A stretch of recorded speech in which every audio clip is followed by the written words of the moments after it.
An Anas bin Malik radhiyallahu ta'ala an qala jaa a'rabiyyun fabala fi ta'ifatil masjidi fasajarahu an-nasu fanahahum Rasulullah sallallahu alaihi wa alihi wasallam falamma qada bawlahu amara an-nabiy sallallahu alaihi wasallam bidhanubin min ma'in fa uhriqa alaihi muttafaqun alaihi.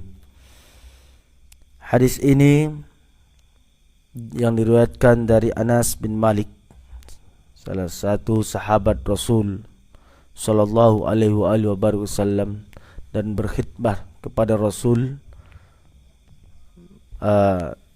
Kebanyakan para ulama mengatakan sampai 10 tahun berkhidmat melayani Rasulullah.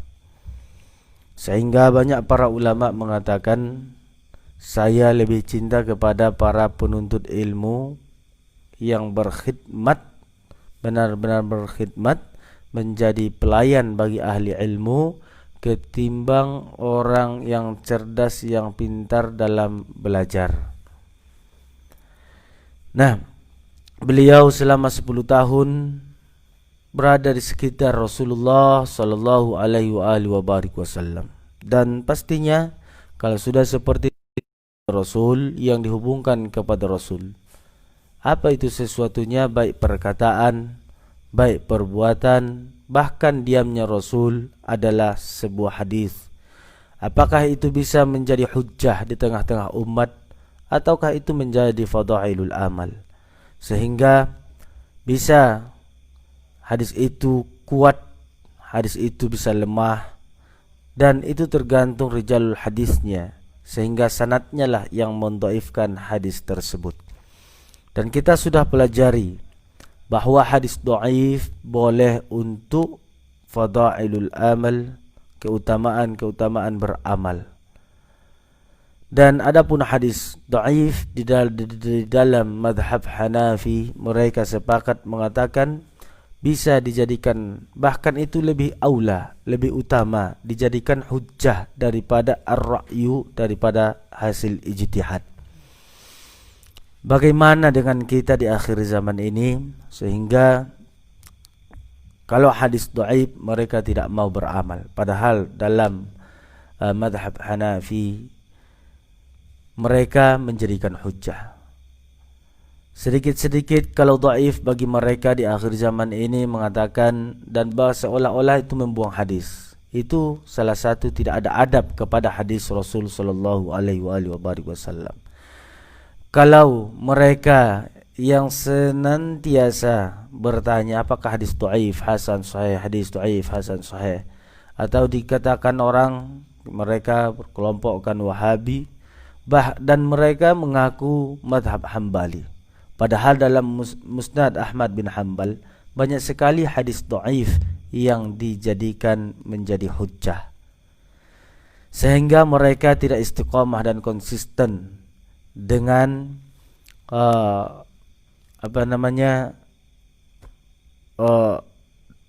asas mereka dalam berpedoman, dalam beragama ini harus hadis-hadis sahih saja. Padahal panutan mereka Ahmad bin Hanbal sebagai muridnya Imam Syafi'i, muridnya murid daripada Imam Malik, beliau dalam Musnad Ahmad bin Hanbal juga berhujjah.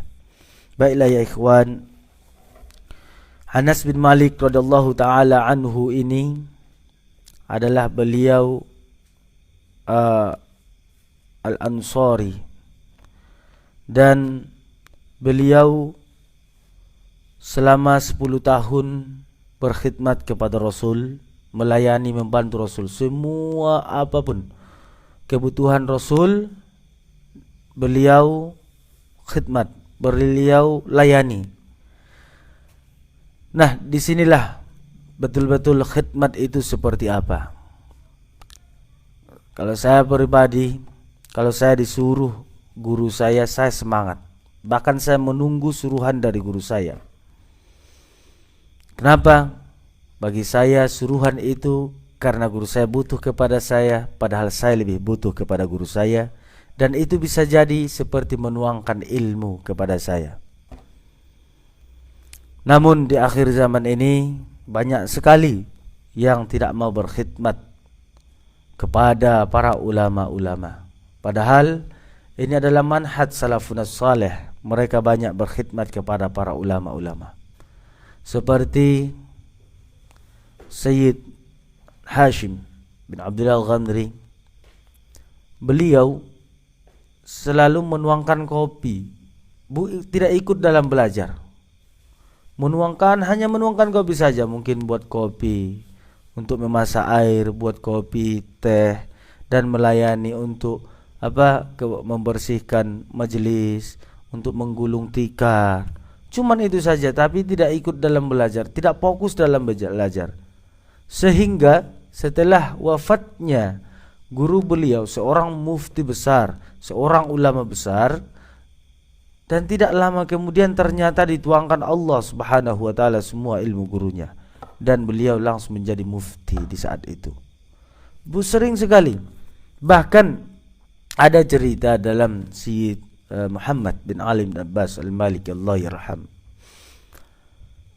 Beliau mungkin sering kita baca baik di Facebook atau di media sosial. Kata beliau, saya lebih cinta kepada murid yang berkhidmat daripada murid yang cerdas saja. Memang betul, di sana lebih dicintai oleh para ulama-ulama itu murid-murid yang berkhidmat. Bukan hanya murid pintar, karena kita semua pintar, cerdas. Tinggal mengasah dan melayani otak kita. Tinggal kemauan kita, kerajinan kita. Tapi ketika disodorkan khidmat, di sanalah tantangan hawa nafsu rupanya. Kita mau apa enggak, ikhlas apa enggak, jujur apa enggak. Nah, di sanalah hati kita betul-betul mendapat cobaan.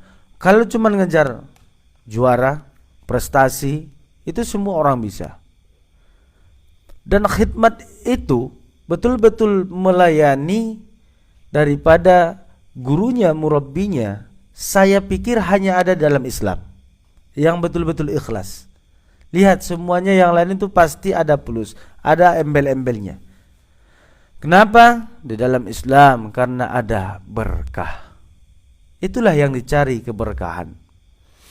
Kita juga seperti ini, kita berkhidmat kepada para ulama-ulama. Dalam belajar dan melanjutkan perjalanan mereka adalah salah satu khidmat kita bagi mereka yang sudah tiada.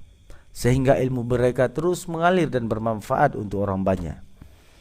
Dan Anas bin Malik radhiyallahu taala anhu meriwayatkan hadis sebanyak 1286 hadis. Hadis yang diriwayatkan oleh Anas bin Malik ada 1268. Kemarin Abdullah bin Abbas, berapa yang diriwayatkan beliau? Abdullah bin Abbas 1600. Kalau Anas bin Malik ada 1264. Abi Qatadah kemarin cuma 170. Mungkin yang diriwayatkan hadis yang sahih. Dan beliau wafat, beliau juga ikut perang Badar. Anas bin Malik ikut perang Badar.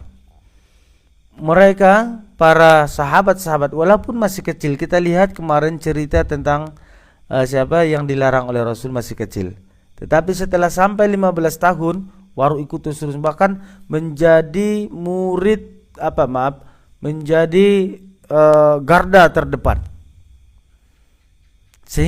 Sehingga kita mendapatkan satu motivasi dalam akhir-akhir zaman ini, bahwasanya berjuang itu tidak pandang bulu, tua atau muda, kaya atau miskin.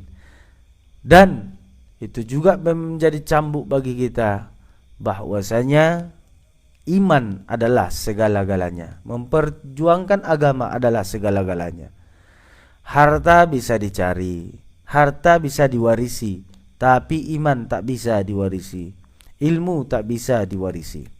Beliau wafat di Basrah tahun yang ke-90. Waqad jawazal mi'ah. Umur beliau melewati daripada 100 lebih umur Anas bin Malik.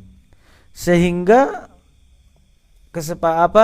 jumhur ulama mengatakan beliau adalah sahabat yang terakhir wafat.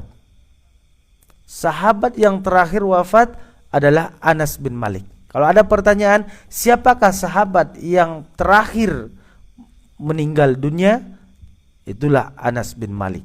Sebagai khadimnya, sebagai pelayannya Rasulullah sallallahu alaihi wasallam.